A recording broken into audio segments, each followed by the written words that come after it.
I'm Julia Hartman from the Bantax National Accountants Group. Welcome to Wednesday webinar. Tonight I'd like to talk to you about owning a property 99% in one spouse's name and 1% in the other. I'm coming to you tonight from Narrabri in New South Wales. Now there are many ways you can own a property. Don't just think about in spouse's name. It could be in a self-managed super fund or a discretionary trust, and you should get advice from your accountant on exactly what suits you.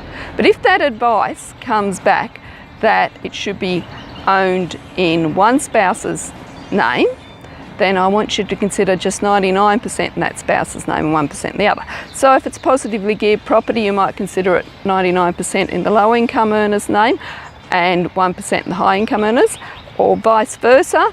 If it's going to be negatively geared, most of the time you own it and the capital gain is going to happen when the owner's retired. Now there's lots of stuff on our website that will help you consider all the things you need to think about before you buy a property. We have in our library section a booklet on before you buy a rental property, a booklet on buying a rental property, and lots of webinars under the webinar section still in the library area. So please make sure you have a look at those too. Now here is why I like the 99% 1% ownership. First of all, means either spouse can go to council or various other places to deal with the property. You don't have one spouse not being able to do it because they're not actually on the title deed.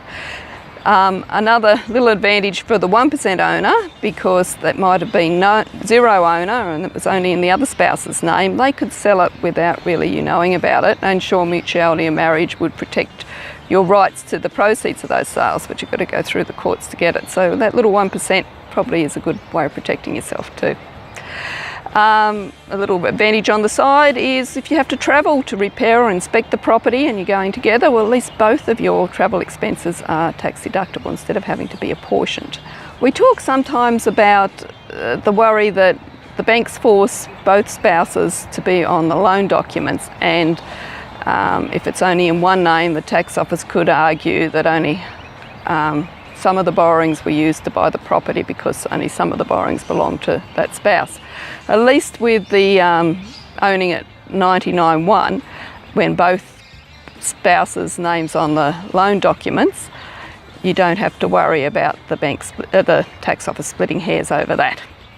Another advantage of having 99-1 is you're actually in a tax law partnership, because you're only investing, you're not in business, but it's a tax law partnership. So being in partnership means that if you have to meet a superannuation threshold and you're worried about your assessable income, if you own this property solely, includes the gross rent. Whereas if it's owned in partnership, it's only the net rent, that is the rent after deducting expenses associated with the property. Another minor point that may be useful many years later is if you decide to develop the property and you're already in partnership, then you could possibly push that across to a common law partnership where you can have a partnership agreement to decide how the profits are split. Now you can't do that willy-nilly, you've got to consider Part 4A, but it's there, at least you've set the ground wheels, there's no downside. Well, I hope you find that useful, and thank you for staying till the end.